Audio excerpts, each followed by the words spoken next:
Good afternoon. The Word of God is not a book. And I've got some other bad news for you, which is that the Greeks were worshiping a one God that was the source of all life in the universe and the source of all natural law and the source of all living things.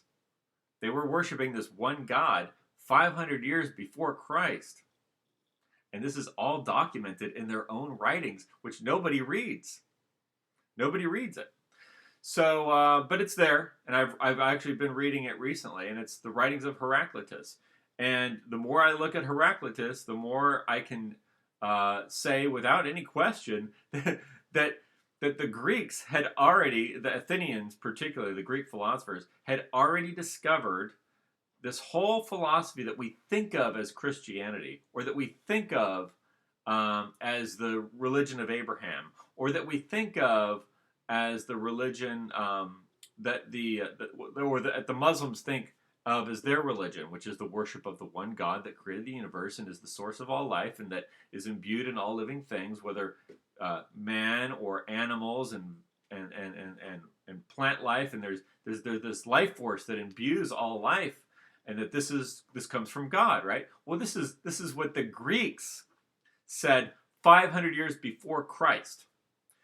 500 years before Christ, they had already said all of these things. So what we think of as God in Christianity, and what the Muslims think of as God in Islam, comes from the Greeks. It comes from the Greeks. It comes from the Greeks in 500 BC. Now, what did the Greeks call this God? They called this God Theo. So far, that's what I believe. I haven't verified what the ancient Greeks really said because I haven't seen the original documents. But in the translated documents that I have seen, they refer to God, the divine creator of the universe, as Theo. As Theo. Not Zeus, not some other Greek polytheistic god, which they still had all that stuff, right? There was still polytheism. The Athenian philosophers weren't seeking to get rid of Greek culture and the Greek gods and all this kind of stuff. They just personally had created, or had not even created, but had designed this philosophy around their observations. So it was a very scientific look at religion. And so what they said, what the ancient Greeks said, so here's the point that you have to know. They called their God, not their God, but the God, the creator, was Theo. Theo. I believe that's how they pronounce it. Now, of course, we have theos, is what we think of today. Theos, which became Dios. And that's what we think of today in terms of the name of the Greek God that's in the Bible, right? That was translated as Theos. And possibly it's the same word was used by the ancient Greeks. You know, maybe it wasn't Theo, but Theos. Then that's one of the questions that I haven't fully answered. But it's basically the same word, and it relates to a fatherly figure. So the Father, the Creator, that's the divine one, is Theo or Theos. And so that is what the Greeks called it.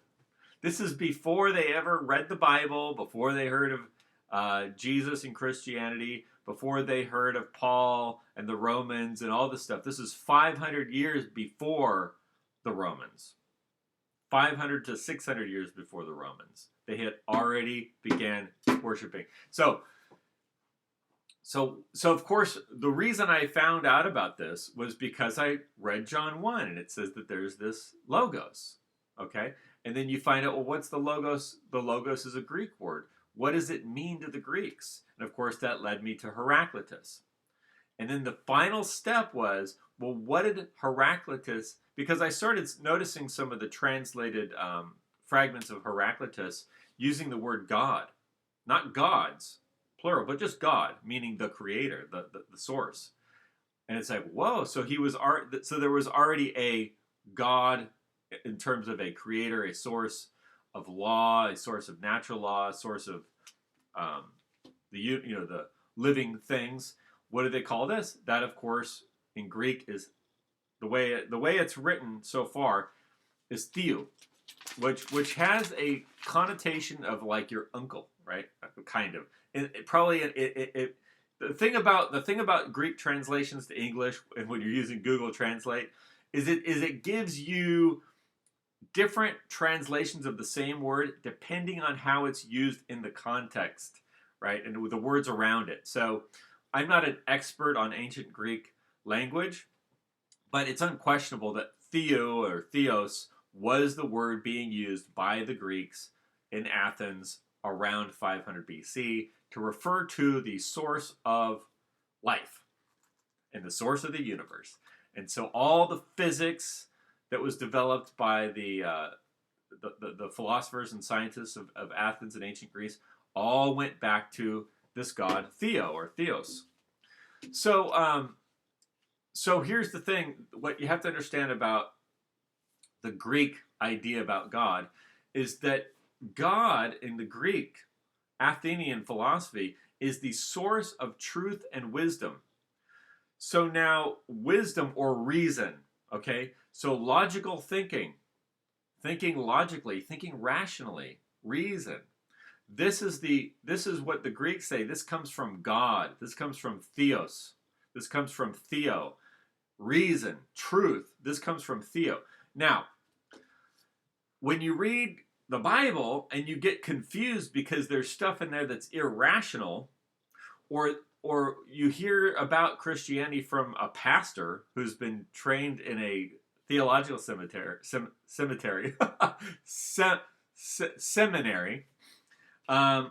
then you think, well, this is totally irrational. It doesn't make any sense. And then they're so confused too that they will tell you, well, you have to just have the Holy Spirit to understand it. It's so complex and confusing. Nobody could ever understand God. That's not what the Greeks were teaching. The Greeks were teaching that reason is from God, and that truth is from God, and that truth and reason and rationality is an expression of God, and that having reason and having truth that is the mind of God, and that man can have the mind of God, that man has reason. Now this compares to a story called the myth of Adapa in the ancient Chaldean, Babylonian, Akkadian, right? Ancient stuff that came from the Middle East into Egypt and was found in Egypt in an ancient Akkadian language that was brought by the Hebrew races, we'll call them, or the Amorites, to Egypt long, long ago. And it's a story about how the pagan gods at the time, Enki, and the whole Anunnaki gods created man, and how Enki created man, and he gave him the mind of a god, but a mortal body. So that here you have a mortal that can die. You have a body that's flesh and can die, with the mind of God. So you have all of the reasoning powers of God, but you're in a body that will die. So you're not an animal, right? So the way Enki creates man, he has the body of like an animal, like a man, mortal body that can die, but he's got the mind of God. He has reason. He has a higher level of reason and comprehension. And so this is the story of the myth of Adapa. And so the idea of that story is that your faculties, your mental faculties, come from God, and that this is your connection to God, is your mental faculties, your reason, your rationality. So in the Greeks was similar. Not that they're even connected to that. I'm not saying the Greeks read that and then they developed this philosophy. I'm just saying that this is the idea of the Greeks, was that reason and rationality comes from God. Now, if you notice with the whole movement of enlightenment that happened in Europe, right? Now, there were some good ideas in the Enlightenment, but they were also mixed in with a lot of people who didn't understand that part of the Enlightenment movement was not understanding the story of Jesus. And so a lot of these were really people that really hated Christianity in the Bible, actually. And a lot of those people were involved in the Enlightenment movement. And so there's a dark part of the Enlightenment movement because they saw Christianity as being something so irrational and so insane. But the reason they thought that was because the way it was written and the way it was taught, it wasn't taught as an allegory, and it wasn't taught in a way that, like, see, in an allegory or any kind of fictional story, let me make this real simple.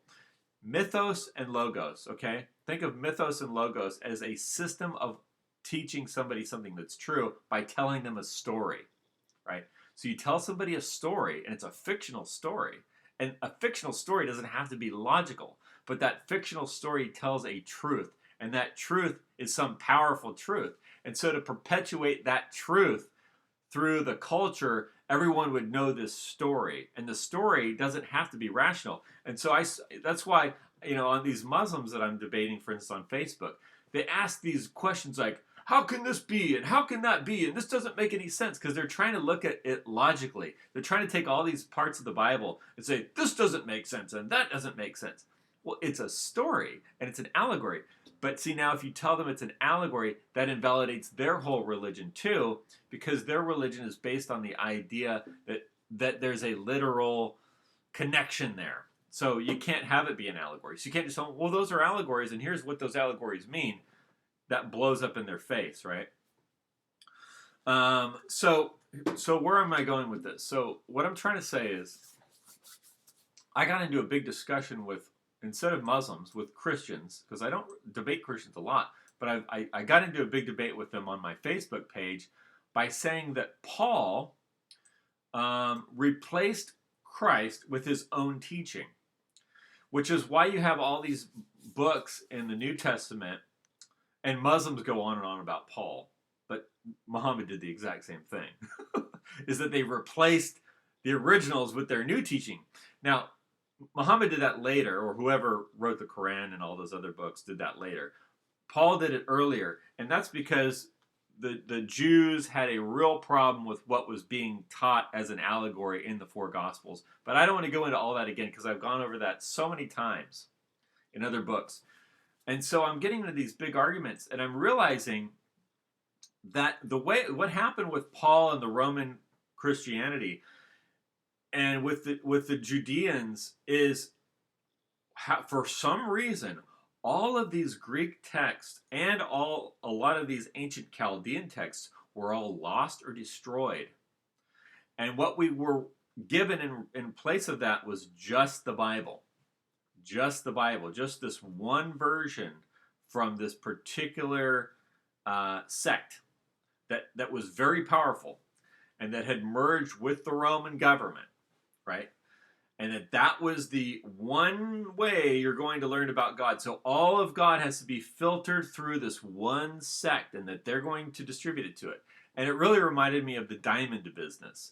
Because if you think of the diamond business, diamonds are like really accessible, and they're like lying all over the place, right? There's diamonds they're like cheap glass, basically, in the areas where they mine diamonds.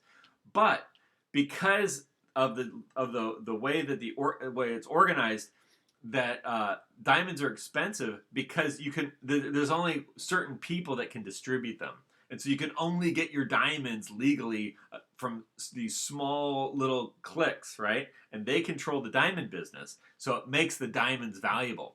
So you should really think of God in the same way, which is that God is literally accessible to everyone. And this whole idea that only certain people filter, that they get the message from God and then they give it to you, and then it's your job to just submit to that message that these men are giving you, that they got from God. That was the Roman system that was set up. And what I'm saying is that the Greeks were already worshiping theos 500 years before Christ, and that what happened is all their stuff got wiped out by the Romans and replaced with this one religion that gets filtered through the Jews. Paul was Jewish, and it has to all come through the Jews, and the Jews are the God's chosen people, and all this kind of stuff. That got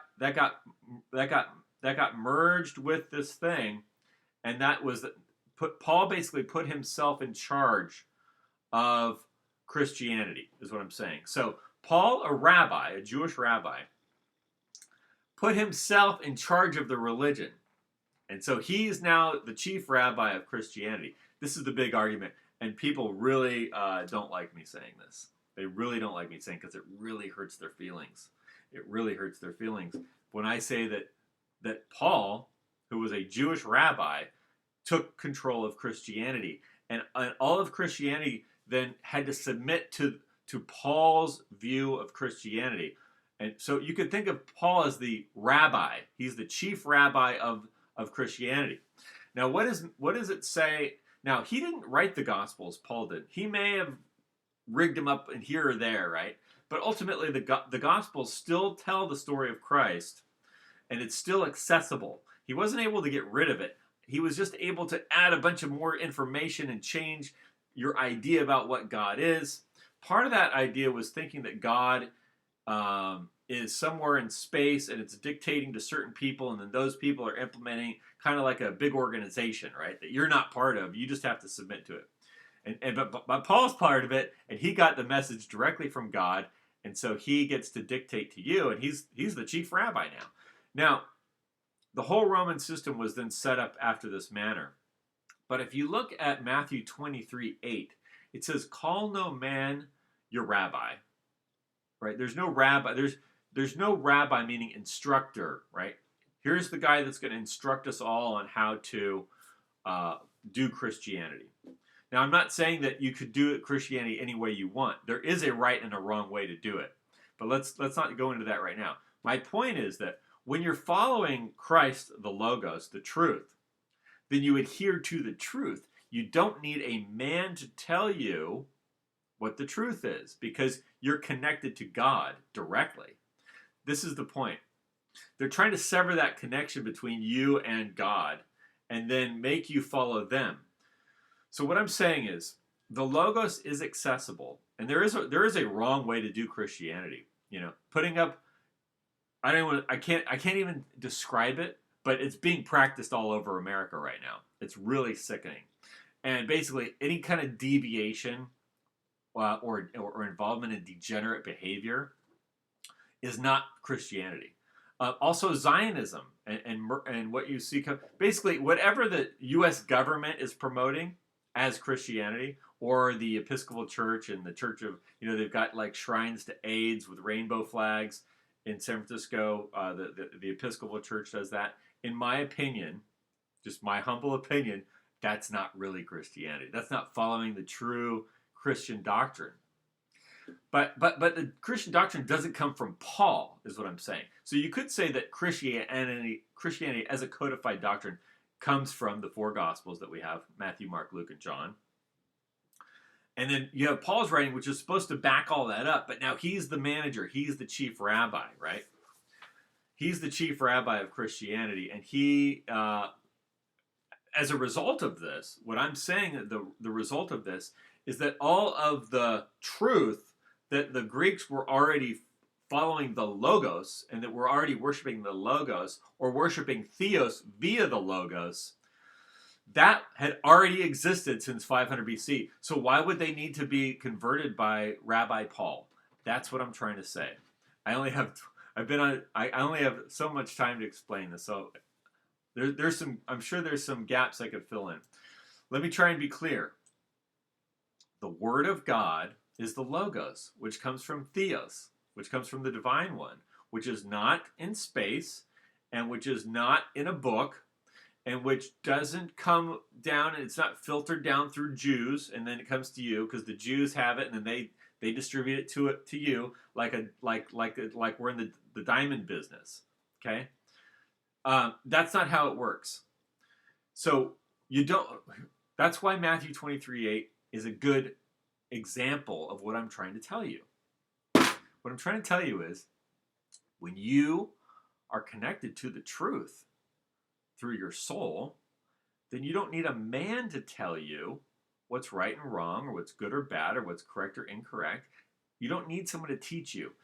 Now, you could say this is like a Gnostic idea, and it is, but Gnosticism today means a lot of other things that are gibberish, like I'll give you an example. There's Gnostic groups, and they're all about sex symbols and this and that, and then they get into all this crazy stuff, and it's just like, that is garbage. Okay, I'm not talking about that. I'm just talking about through your conscience. That's why the word, and I've done some videos in the past about the word conscience means to know with.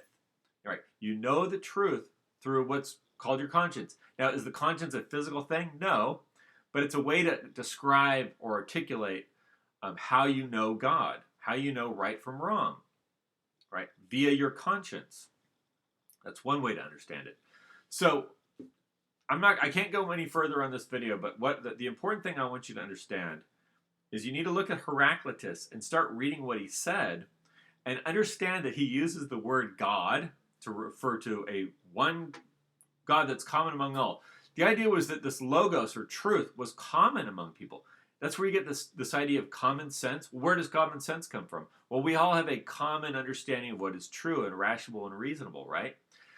That's common sense. That's what Heraclitus describes as the logos. And he also describes that as coming from a divine source. And that's where I want to leave this. You have to understand is that the idea is that divinity is connected to reason.